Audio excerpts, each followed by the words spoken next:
The catch is made by DJ Moore, still going across midfield, inside the 40, the 30. This is Desmond Johnson on the Bleav and Carolina Panthers podcast, here on the Bleav Podcast Network, the #1 podcast network for professionals. Do you believe? If you enjoy the show, please subscribe and rate the show on iTunes. We're available in your favorite directories: iTunes, Spotify, Google Play, Stitcher, Luminary, and TuneIn. You can also find us at Bleav.com and at Bleav Podcast on Twitter.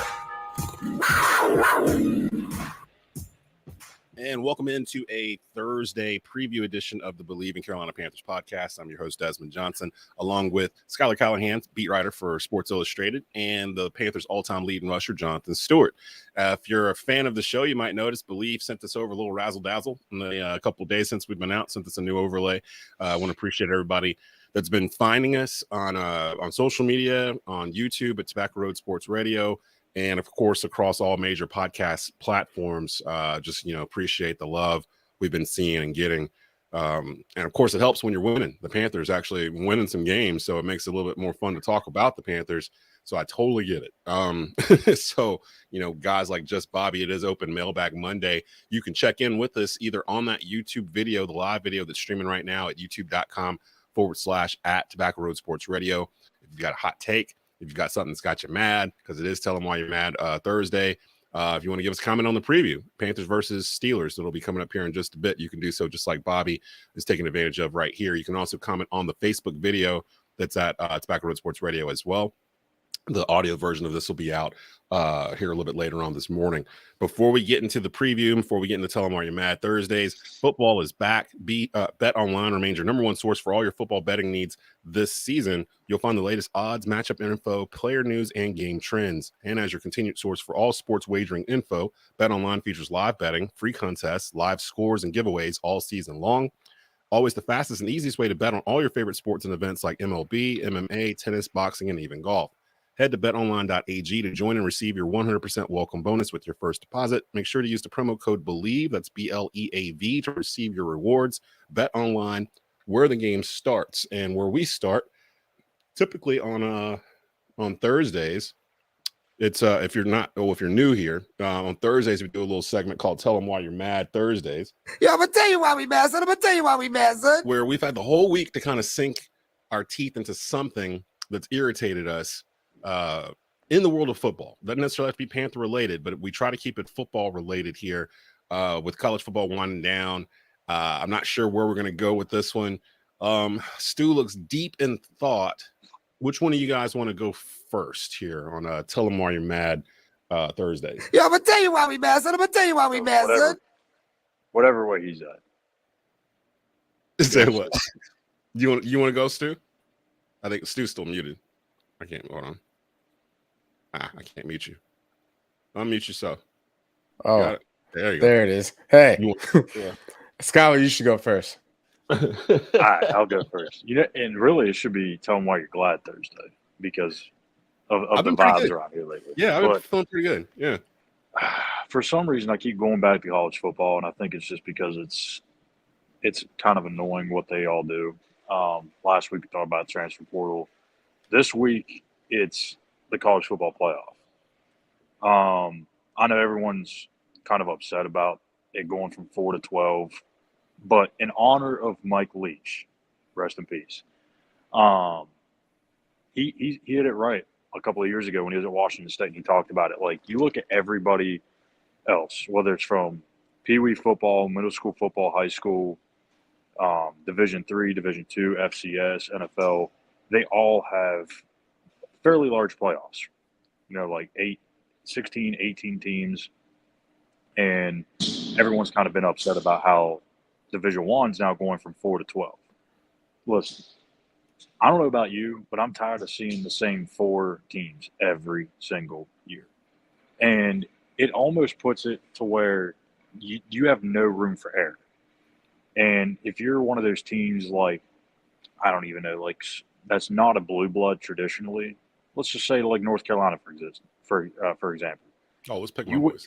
If you lose one game, you're pretty much done for in the current format. Like, you have to pretty much run the table or have just a very strong schedule. And let's just be real. Like, no one's schedules strong opponents anymore. Right. So I don't know. I think it should be 12. It should have always been 12. It makes sense for it to be 12. I don't know if we should go much more than that, but beating 4 is just it's too geared to the Blue Bloods, essentially. I agree with you because I think 12 is the perfect number, because once you get past 12, though the teams past that, I don't know. There is a gap in college football. Like, I mean, I know Alabama had a down year, even though they lose like 2 games or something like that, and that's like a down year. And this is the perfect year for it. Like, because people say, oh, well, Bama, a 9 or 10 seed would never win. You're telling me Alabama couldn't win? Exactly right. That's kind of where I'm at too. And normally it didn't happen that way. Or Clemson's would be in there, as a 10 seed or something like that. So your boys, Stu, Oregon, they would be in there, wouldn't they? Aren't they still ranked top 12? So I mean, like this would be the year to do it. It's those years where it's like Alabama's the clear cut number 1. Like, what was it, 2020? Yeah, Cincinnati at like number 9 or 10. But. Yeah, like, come on. Or like the LSU year with Burrow and all them boys, where they were just putting up 1 billion points, like nobody could stop them.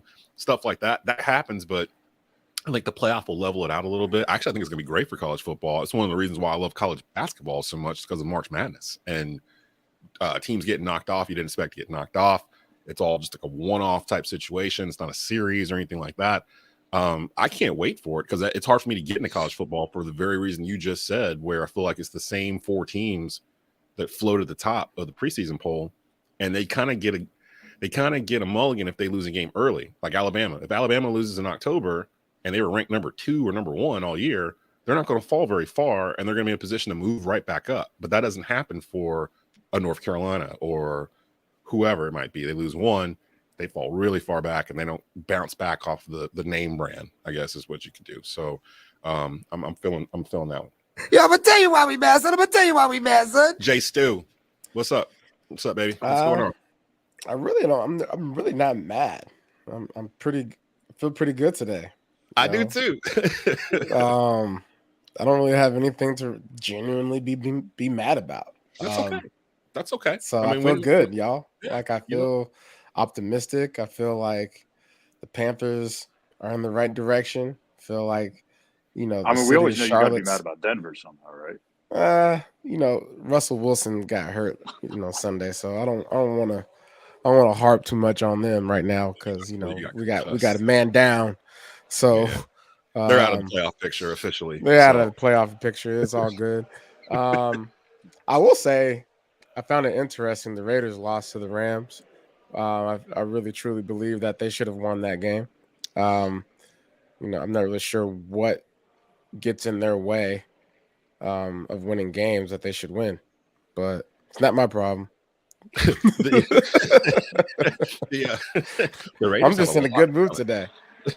The Raiders have a lot of talent on their roster, and it just feels like they just can't get out of their own way. I don't know. That's odd. I was having trouble too, because I've had a pretty good week this week, other than the stupid rain that's going on outside that we talked about before we came on live. I'm kind of mad at cold rain. Yeah, I'm gonna tell you why we mad, son. If you're on the Eastern Seaboard anywhere right now, you're probably getting it too. So you're probably like, man, what's going on outside? But I do have one. The Commanders and the was it the Giants? They tied last week. Why do we still have ties? Like, why do ties still exist in the NFL? Shouldn't we have some kind of, in 2022, shouldn't we have some sort of mechanism to make sure we don't have a tie? Like, it just feels like it doesn't make any sense to still have them. Like, at the end of regulation, they should just trot the field goal kickers out there. Or do like a fastest man competition. Yeah, or just do what college does. Or a tug of war. Or a tug of war. Something. I was thinking, I was like, they should do this. Okay, if it's the end of regulation, like that Commanders-Giants game, they get to it, score still tied. You send the 2 field goal kickers out, and you do kind of like who can kick the furthest field goal. So, like, the guy starts off on the 35. He kicks that one. The next one has to be 5 yards back. So the guy comes out, kicks it from the 40, 45. And you keep going until somebody misses, and the last guy to hit, that team wins. And you just do it off of that. That way it's off of the strength and the importance of the field goal kicker. The kicker can win the game or lose the game. Yeah. And kick a bunch. Now, I don't know if field goal kickers can do that. I don't know if they can go out there and kick 5, 6 kicks in a row from from 45, 50 yards to win a game. But either that or you go old school, like Wild World of Sports, and do like tug of war or something at the middle of the field or something crazy. But get tired. Have you guys ever settled? Have you guys ever played an organized sport where you had to settle for a tie? Yeah. I have. Nah, I play a lot of basketball, so It's Football. it's the most unsettling feeling. Like the just year no winner, no loser. it's like, okay, so I'd this helps rather us at lose. some point. This helps us at some point. You're saying That's a good question that Schuyler puts up there. Would you rather lose that game or win that game, just so you have a definitive answer, or the tie? Okay. I mean, I'd rather lose than tie. I mean, it's interesting because a tie can help you in certain situations within your division and all that stuff. When it comes to the end of the season, you're making a playoff run, like we did in 7, 8, and 1. Brad filling my field goal idea. Brad Tibbett, thanks for watching on the YouTube channel. Field goal starting at 35 and move back 5 yards each time. I like that too, Brad. That's the only thing I could think of. It's like I heard the score. I'm like, man, they got to play each other again in like 2 or 3 weeks. I think they flexed at the prime time because of it. But shout out to Ron Rivera. Yeah, Ron over there doing his thing. Hey man, it's December. We already know what it is down here. Like I've got Commander friends, and they're like, they wanted to fire Ron Rivera like back in October, and I'm like, just give the man some time. Get to December and then come back. It sounds just like the people that said that the Panthers weren't going to make the playoffs. Yep, and now all of a sudden, like I said last week about this time, now the national media is starting to recognize if the Panthers went out, the Panthers win the NFC South. I'm actually hearing those words from national talking heads. They actually understand what's going on, and I think they're starting to look at it like, okay, this isn't the same Panther team that started in September with Matt Rule. Like it that feels so long ago. It feels really good too, because I really appreciate that, Steve Wilks is getting some national attention. I saw a clip, of Geno Smith going towards Coach Wilks after the game and just kind of really giving him his flowers after the game, saying, "Hey man, I really respect you. You're a hell of a coach." I guess he was mic'd up or something. I'm not sure how they got that audio, but it was really dope to really see, like, that's what we were talking about all along, is Coach Wilks is a coach that has the respect of his locker room, but not just a locker room, but of players all around this league. And so here we are. Yeah, I'm feeling that. I'm feeling that love too.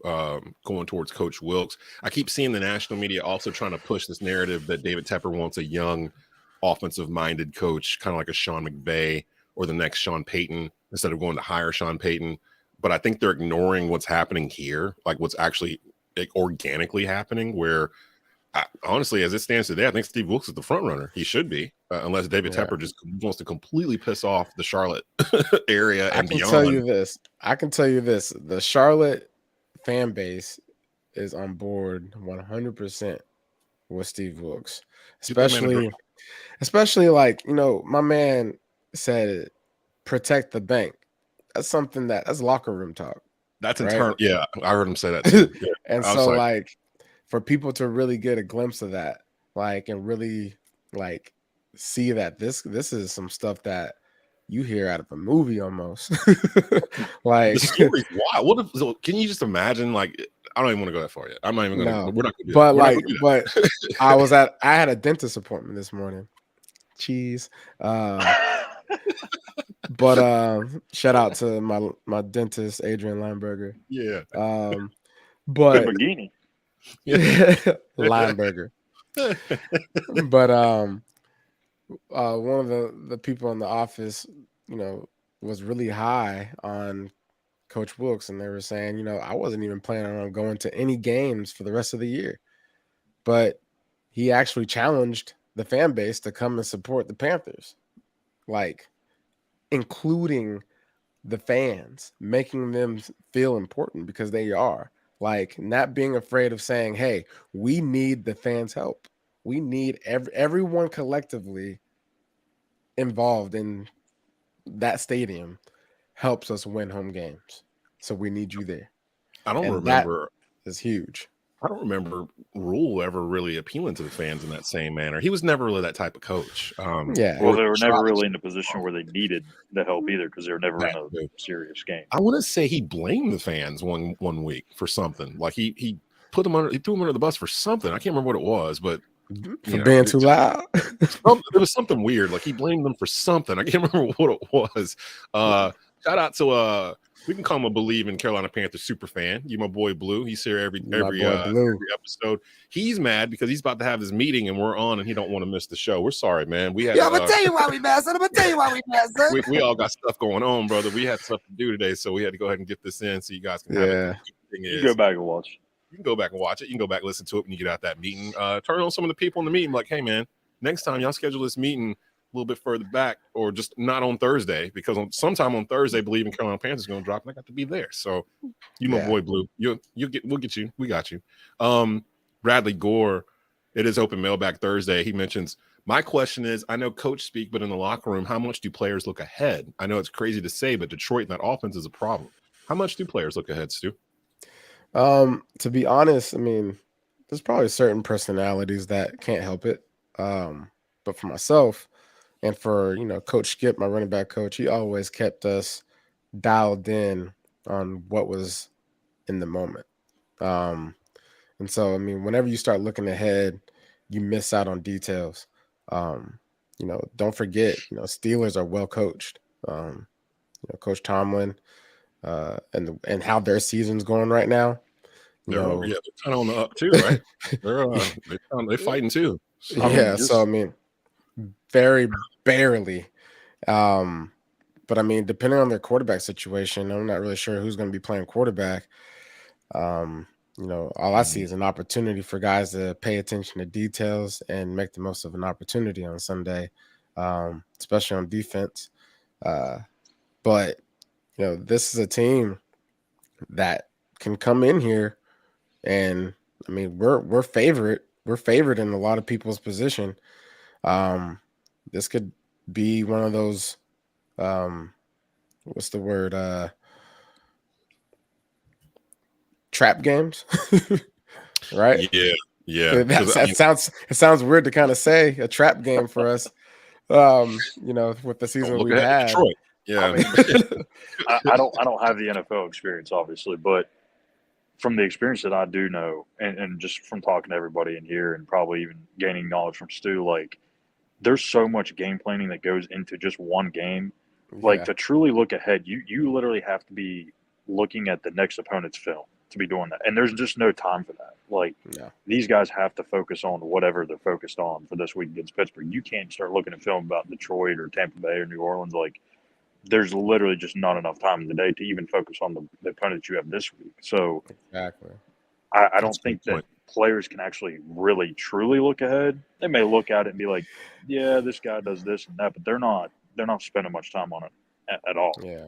I think it's easier like in certainly in a fans. Yeah. Oh yeah, college basketball. I mean, that's different. You kind of because you're getting it. They're talking about that big matchup, the rivalry matchup coming down the road or whatever. I mean, really, if you think about it, like Sam, when we talked to Sam yesterday, he didn't really think of it like this, but it kind of brought it to my attention. Like the way that the season is right now, if you went out, you're in. So if you look at it from this perspective, Sunday's a playoff game. Like every Sunday from here on out is a playoff game. Yeah. Which I like. I mean, because I think they responded to that. I like how Wilks is holding players accountable based off of like where they were drafted. Like I like how he did a couple weeks ago where he called out like the first round picks. It was like, hey, you guys were first round picks. Act like it, play like it, be stars, go out there and do what you do. Like stop being tentative. And they responded. Like Brian Burns, and JC Horn, and all these dudes that are first round picks. They've been showing up the past couple of weeks. And I don't see any reason why it would slow down. The Panthers and the Steelers. It's a 1 p.m. kickoff this Sunday. It's on CBS, not on Fox. So make sure you know to flip that dial over. Bradley Gore mentioned so much of this roster is so young. I wonder how many have even played the Steelers outside of preseason. Hopefully it's just a game for them. I know they used to play the Steelers every year in preseason. Did they play them this year in the preseason? It was last year, I believe. Last year. So I know, but like before that, even before Tepper was here, like we had the Steelers like week 3 or week 4. It felt like every preseason it would be Panthers Steelers. I think that was the game I was talking about last week that I went with my buddy that's a Steeler fan, and he walked around uptown Charlotte with a terrible towel, and there was people with towels all over the place in Charlotte. And I meant to go get the audio. He said it after we talked on maybe Coach Wilks watched the Bleav in Carolina Panthers podcast, because he went out and literally was pleaded with the fans to come to Bank of America Stadium, like I did on Monday. Don't let Steeler fans take over the bank, the vault, whatever you want to call it. Don't let them take over. If you're a PSL holder, you got tickets, you haven't gone all year, you haven't had a reason to. There's only 2 home games left in the regular season. Go and support. It's going to be a great atmosphere on Sunday. I'm thinking about going myself and putting in well, it's probably too late now to put in a press thing for it, but I was thinking about going myself just for the atmosphere. I might try to get down there next Sunday. So I'll go ahead and give my score prediction, since I got to go over and meet Al and Ben. Oh yeah, that's right. Yeah, Schuyler's at work, so yeah, Schuyler doing things. I'm gonna go Panthers 24-13, and I think they stick to that same identity that they did a week ago, just run the football. But I do think we see Sam Darnold eclipse 200 yards this week. So that's a bold prediction. Yeah. But yeah, 24-13 Carolina. Yeah. Peace, y'all. Yes. Yeah, Peace out, Schuyler. All right, Schuyler. So what you thinking here? Yeah. Well, before we give our score predictions, do you want to get into any nuts and bolts of what to do, or is it the same recipe in your opinion? It's the same recipe. I think we just have to be, I think attention to detail has to be like huge this week. Only from the standpoint, like I was saying earlier, this could be one of those trap games where, the Steelers are 5-8. They've been playing terrible. Their quarterback situations not figured out. With the rookie getting being in the concussion protocol twice now. I feel like that's in the air. So you can easily go into this game and just have the expectation of showing up and winning. No, this is a well-coached team, and they thrive. They're built on physicality, playing defense, running the ball. So that's what they're going to do. We got to make sure we stop the run. If we stop the run, and I mean like almost embarrassingly, making Coach Tomlin cringe on the sideline of how terrible their run game is, I think that will be huge, because then it will force them to pass the ball, which we've proven for the last weeks we've been really good in the passing game as far as creating turnovers, creating situations of tight pockets, getting in the face of the quarterback. I mean, all those types of things. I'm sure Pittsburgh's quarterback room is feeling pretty uneasy about. I was looking at the statistical comparison between the two before I made my score prediction. Third down is going to be crucial in this game.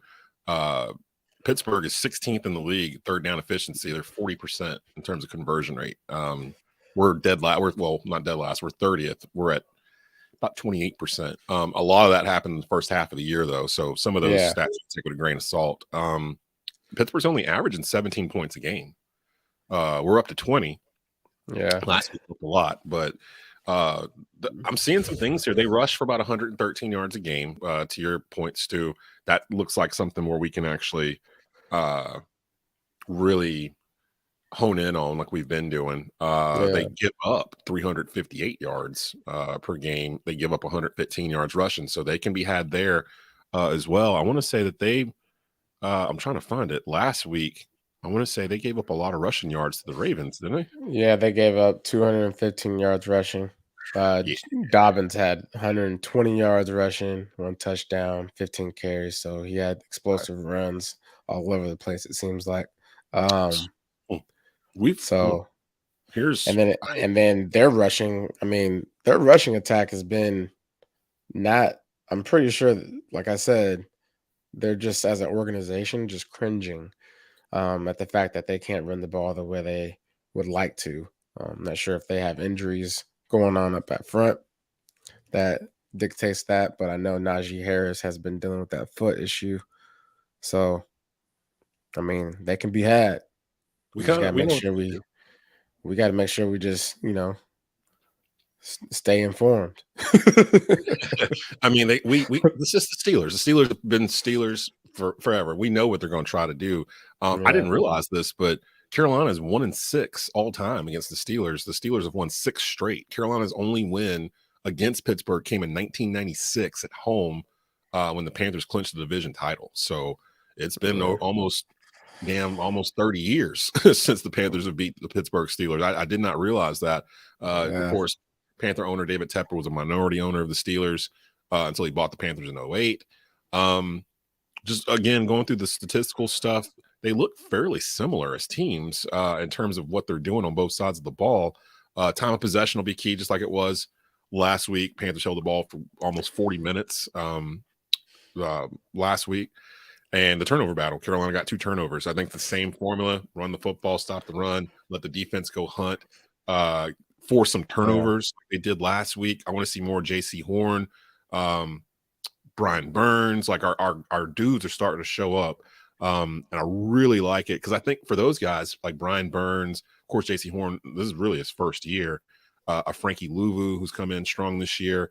They've never been to the playoffs. Like they've never had games that mattered in December, like for their whole career. Like Brian Burns, he's never had a December that's mattered in the NFL until right now, so now it's like I almost expect them to play even better than they have been the past couple of weeks because now there's something on the line. Like now, okay, we control our fate. We can literally come in here and really show everybody that, we've got enough here to do some things. And I think they do. The NFC, do you think the NFC is pretty daunting this year? Like, is there a team in the NFC you look at? Like, I know the Eagles have been like leading it for most of the year, but do you look at that Eagle team like previous NFC powerhouses where you're just like, man, they're a lot. They're a deal. I'm not gonna lie, bro. Like they look good to me. And Jalen Hurts, Jalen Hurts strikes me as a guy that really understands his own ability, like thoroughly. And the confidence that he has really sheds off on the rest of the team. And when you have a guy like that at the leadership position, that's how you win games. And I don't feel like I don't feel like they've peaked either. Trying to think who they lose to. With the last loss we had? No, I'm talking about the Eagles right now. Who the Eagles lose to? They lost to, was it Buffalo? It might have been. I'll go check. They've only lost one game, right? No, they lost to Washington. Right. That old Ron. But every other game besides that, they've trashed teams. They've won close games. Like they win the games that they're supposed to win, and that's what good teams do. And they beat the dog mess out of the New York Giants last week. So Giants falling back to earth. They started out really strong, and they've just kind of fell back. But like it goes back to this one thing, man. You got a good running game, everything taps in. So one of the things for us is we have to make sure we run the ball. It's the same thing, man. Same DNA. Run the ball. Stop the run. Yep. I'm looking through the NFC, and I'm just like, the Vikings are 10-3. I'm not worried about the Vikings at all for some reason. It feels like the national media is the same way. Like nobody's picking the Vikings to do anything. I don't know where it's coming from. They're a pretty solid team, but I think the teams they've beaten tell the tale there. The Cowboys. The only team that I'm worried about is the 49ers. The 49ers. Yep. I was going to get there because they got the best defense and they got a run game. They basically are like us, but just supersized. Like they do everything better. They've allowed 197 points. Yeah, total for the year. The next closest in their division is the Seahawks at 330. Oh boy! Wow, that's wow. Actually, they have a win streak of 6 too. So I'm looking to see, is that the best in the whole? That's the best in the whole league. Yep. Yeah. Not far, actually. Now I'm looking through it. Oh my gosh, the next closest is the Bills, 221. So Yeah. So I'm just kind of looking at everything, and I know we can look ahead because we're not on the team. So I can kind of look ahead and go, okay, say they do this, say they run through December, we get in, we're playing Minnesota. Well, it wouldn't be Minnesota. We'd be playing the Commanders or somebody in a wild card game. We'll be hosting somebody. Yeah, we'll be That's hosting what's somebody. crazy too. So that's why y'all need to show up to these dang games, y'all, because y'all can be a part of this. And we've got people on here. Kevin Thackeray, thanks for watching, Kev. He says he's going. He's got his tickets, so no Steeler fans are taking his seats. Guys, I don't want you guys. Now I'm telling you to protect the bank, but I don't want to see any of you guys on these TikTok videos that I'd be seeing on Tuesdays where there's people like fighting up in the stands for no reason. They just up there fighting because one's got on a Steeler shirt, and the other one's got on a Panther shirt. Protect yourself. Protect the yourself. Bank, but protect yourself and your family. Wild ones. People walking out in the concourse, and like someone just had like 12 of those $12 Bud Lights or whatever they sell inside the stadium, and they're ripped and ready to go. Just be careful. We don't want it. We don't want violence. No, we don't want violence. God of Blackness says the NFC this year is sweet like vanilla wafers. I mean, there's always going to be. It feels like one of those teams that's like normally like a 9-7 wild card gets hot and gets to the Super Bowl. The Steelers, last time that they won it, they were a 9-7 squad, got all the way there. I think that's setting up like that for the NFC this year. It's going to be one of these smaller wild card, lower division teams that just surprises a Dallas or Eagles or whoever, and you see them in the Super Bowl. I ain't saying who it might be, but I'm gonna put it this way. The South got something to say. Hey Desmond, this is what's gonna happen, man. We're gonna play this game, right? I feel like Schuyler had said, hard take. Sam's going to pass for over 200 some yards. I feel like we're going to run the ball very well. We're going to be able to take some shots down the field, and we're going to put some points on the board. I'm going to go ahead and give you my score. Okay. Let me make sure I write this down so you remember. Yeah. What did Schuyler say? 24-10? 24-10. I'm gonna give you 35. Oh my Lord. Goodness gracious. 17. Woo. And that 17 gonna come real like uneasy like for Panther fans. It's gonna be like, dang. And then all of a sudden it's gonna click. That would be by far the highest scoring game of the Panthers season. And it's going to happen in December. I don't know if I can get to 35. Get to 35, baby. I haven't get to 35. Get to 33, baby. Get to 33 at least. I think what did I say? I think I said 31 something last week. And they all no. I was in the 20s somewhere. I feel good about what they're doing. It's another one of those games that sets up perfectly for what we do as opposed to what they don't do very well. I don't think that Wilks will vary from what we've been doing, what works. Shout out to that jumbo package they did in the middle of the game last week where they had like 8 offensive linemen up there and like nobody in the back. I was like, oh man. We're like at midfield. just having fun out there. They Bradley Bozeman, shout out to him, our starting center. He said they call it the Arby's package. They have like all on the line and they just push forward. I'm sure we're gonna see that again Sunday. I'm gonna go, of course, Panthers. The narrative just suggests that we got to keep this thing pushing. I'm gonna say I don't think it's gonna be close either. I do not know who the quarterback will be for the Steelers. I think it's Mitch Trubisky. If it's not him, the third string guy is Rudolph the Red-Nosed Reindeer. Mason Rudolph. Yeah. You might remember him for the situation with Myles Garrett last year. Year before. I remember. It's like y'all know what I'm talking about. Yeah. So, I mean, it's going to be one of them. So, I think the defense can get off. If the defense starts early like they did last week, I'm going to pick Panthers 28, Steelers 17. And again, it's not going to feel that close. I mentioned that last week, where it's not going to feel like it's a close game. The Seahawks tried to make it close in the end last week, but for the majority of that game, the Panthers were pretty much in control, and it felt like it was their game to lose. I feel like that same situation is going to happen. Steve Wilks is 3-0 at home as interim head coach of the Carolina Panthers. He is undefeated at BOA. We are there for this contest, so I'm putting that in consideration as well.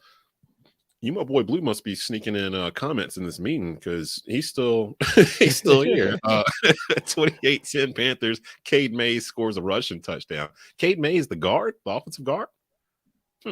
Okay. That's one of those predictions where we'll remember it if it actually happens. Like, you remember your boy said it in the podcast. I didn't know that they had him running the ball at all, but let's see. Schuyler said 24-13. Thank you, Miss Rain, because I had it 24-10. So 24-13 was Schuyler's. And what did I just say? 28-17? You said 28-10. 28-10. And I said 35-17. 35-17. And I feel like I feel like Sam Darnold's gonna he's gonna take some shots and he's gonna connect. And that's really like the basis of why this is gonna be an exciting game. Something to look forward to. Yeah. This might be the start of the rumblings of, who might be the starting quarterback week 1, 2023? Sam Darnold. It might be, I'm coming to grips with that too. I can see him, if they're going to run this, if you're going to keep everything, Wilks, McAdoo, all that stuff, and you just need some pieces, keep Sam. Draft a quarterback, but don't reach for one. You already have one in Matt Corral that we still don't know exactly what we got. And I'm in that situation, I'm fine drafting Anthony Richardson at number 10 or 11 or whatever out of Florida and letting them grow and Sam be the bridge. That's kind of why he was here in the first place. He just wasn't in the right offense. But now I think he kind of is. I think he can really blossom in it. You, my boy Blue, my meeting was canceled. So appreciate having you on, my brother. Glad as always that you're in. B. Amos, Darnold goes for 250 yards and 2 touchdowns. That seems pretty conceivable, actually. I think you can get that. It's been a long time since we had a quarterback just putting that up. That would feel really good. That would feel really good. Yeah. And my guy that trolls me every Sunday during Panther games, he's a Steeler fan. So typically I go radio silence during games. I don't answer the phone. I don't text. I text with you and Schuyler. We have a group text and we go and do that. But that's rare for me to talk during any games that my teams are playing. I usually shut it all down. I don't talk to anybody on social media until it's over. But I'm hoping I control him a little bit this week. I'm really hoping get on his case because he's the one that said we should have been tanking and losing games. And that was a month ago. So he claims we have no talent on this roster. Like we were devoid of talent. That's why we were losing games. And I had to argue. This is B. Amos you talking about? No. My friend that's a Steelers. I'm about to say, hold up. Hey, B. Amos about to get roasted. No. He a fan. Nah, hey, by the way, Desmond, let me change my score. I just had a. Oof. You said 35-17. I'm gonna go 31-17. Okay. I want to be exact. We've gotten close past 2 weeks. Like one of us has gotten near the score every week. So you guys that are watching and listening are Vegas folks, our predictions have been pretty tight the past couple of weeks. We've been kind of right on top of it. If y'all want y'all betting advice, come over here. We'll get you right. Yeah, we'll get y'all right. Get your pockets right. I think we're gonna go ahead and break out. Panthers, Steelers, 1:00 p.m. Sunday on CBS, not Fox. So make sure you flip it over to CBS to watch. Again, Coach Wilks is 3-0 at home. If you've got tickets or got a way to go get tickets, or somebody with tickets, they don't know what to do with them, go fill up Bank of America Stadium. Coach Wilks has asked for it. We've asked for it here. Go fill up the stadium. Be happy that we've got December football. We haven't had December football that's been meaningful since 2017. 2017. Yeah. It's been going on 6 years since we've had a situation like this where we could feel good about the team going into the last 4 weeks of the season. So definitely support them. This is a young team. I know that they'll definitely vibe off of that. The defense feeds off of the crowd when we're in there. Oh, and special note, DJ Moore fully practiced yesterday. Someone asked me about his, I think it's his ankle that he messed up last week. He fully practiced yesterday, so I expect he would be playing on Sunday. So for those who are asking the injury report on DJ Moore, looks like he should be available. We will be back Monday. Probably in the next, I think we did a little early. We've been doing them kind of early lately. We might stick to that format. More people have been able to get on and watch during their lunch period. So we'll be back Monday. Subscribe to the Bleav in Carolina Panthers podcast on YouTube. You'll get a little notification, let you know when we're about to come on. Watch them on youtube.com/@Tobacco Road Sports Radio. Follow Bleav at Bleav on Twitter so you can get the latest from us or any of the other 31 NFL podcasts that they deliver. And you can also hear us on Sirius XM satellite radio on the app. Just search Carolina Panthers and you'll be able to hear us there. So for Schuyler Callihan, who's actually just left and is in the press conference that just started right now, you guys can head over that way from here to over on YouTube. For him, for Jonathan Stewart, I'm Desmond Johnson. You've been watching and listening to the Bleav in Carolina Panthers podcast on Bleav Podcast Networks, presented by BetOnline. Keep pounding.